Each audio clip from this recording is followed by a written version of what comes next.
ED ਦੇ ਵੱਲੋਂ ਕੇਜਰੀਵਾਲ ਤੋਂ ਬਾਅਦ ਹੁਣ ਇੱਕ ਹੋਰ ਕੈਬਨਿਟ ਮੰਤਰੀ ਨੂੰ ਸੰਮਣ ਭੇਜ ਦਿੱਤਾ ਹੈ ਤੇ ਜਿਸ ਦੇ ਦੌਰਾਨ ਹੁਣ ਆਮ ਆਦਮੀ ਪਾਰਟੀ ਹੋਰ ਭੜਕ ਗਈ ਹੈ ਤੇ ਜਿਸ ਨੂੰ ਲੈ ਕੇ ਹੁਣ ਬੀਜੇਪੀ ਦੇ ਤਿੱਖੇ ਨਿਸ਼ਾਨੇ ਵੀ ਸਾਧੇ ਜਾ ਰਹੇ ਨੇ ਤੇ ਜਿਸ ਦੇ ਦੌਰਾਨ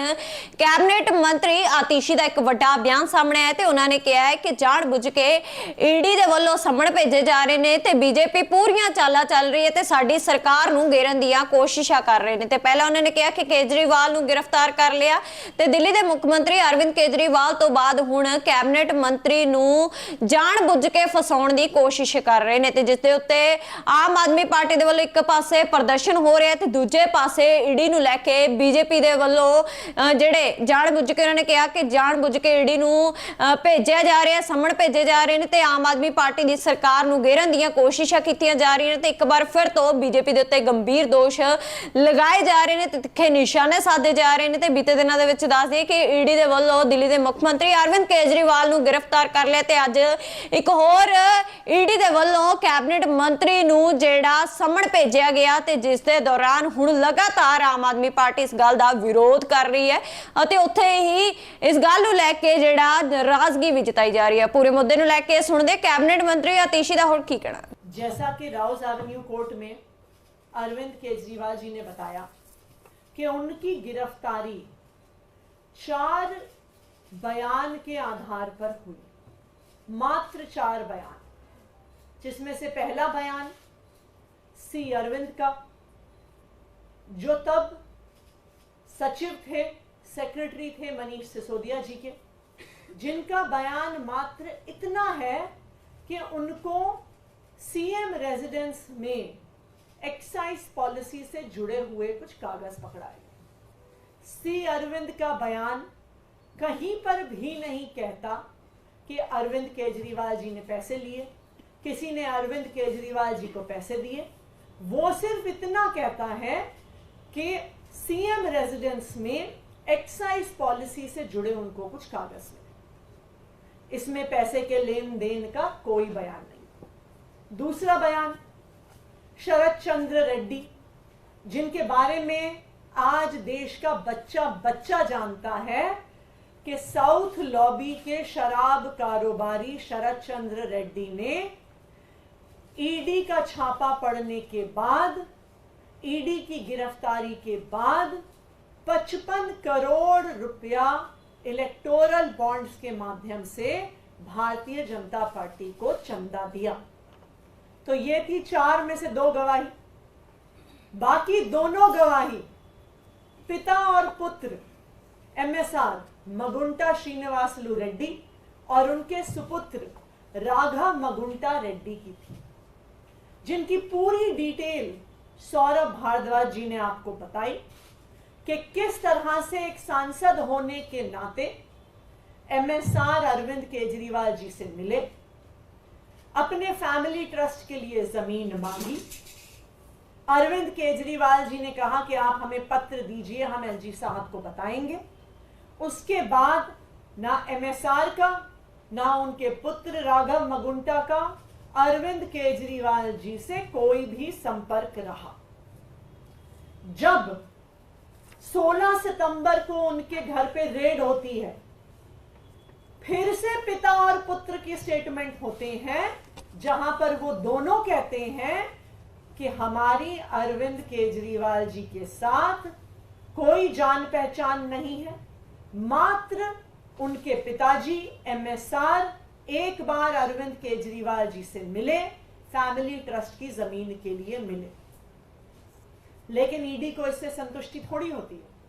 जब तक ईडी को अरविंद केजरीवाल के खिलाफ स्टेटमेंट नहीं मिलती, जब तक भारतीय जनता पार्टी को अरविंद केजरीवाल के खिलाफ स्टेटमेंट नहीं मिलती, वो इस केस के हर गवाह को प्रताड़ित करते रहते हैं। और इसी प्रताड़ना के तहत राघव मगुंटा को गिरफ्तार कर लिया जाता है 10 फरवरी को। 10 फरवरी के बाद भी राघव मगुंटा के पिताजी एमएसआर इस बात पे कायम रहते हैं कि उनकी अरविंद केजरीवाल जी से एक्साइज पॉलिसी पर कोई बात नहीं हुई। राघव मगुंटा रेड्डी के भी बार बार बयान होते हैं, वो भी इस बात पर कायम रहता है कि उसका अरविंद केजरीवाल से एक्साइज पॉलिसी पर उनकी कोई बात नहीं हुई। लेकिन 5 महीने जब राघव मगुंटा रेड्डी जेल में रहता है तो राघव मगुंटा रेड्डी भी टूट जाता है, उसके पिता मगुंटा श्रीनिवासलू रेड्डी भी टूट जाते हैं। वो अपना बयान पलटते हैं।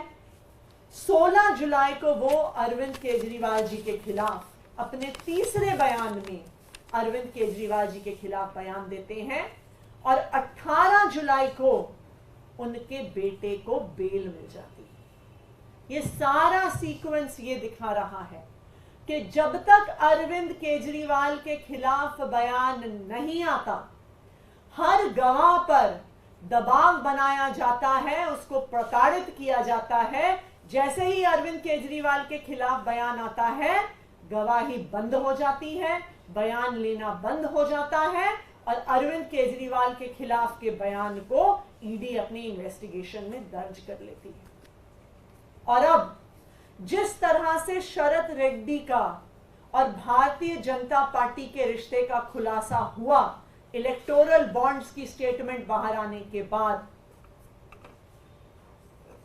फरवरी 28 को राघव मगुंटा और मगुंटा श्रीनिवासलू रेड्डी का भी भारतीय जनता पार्टी से क्या रिश्ता है वो सामने आ गया। 28 फरवरी को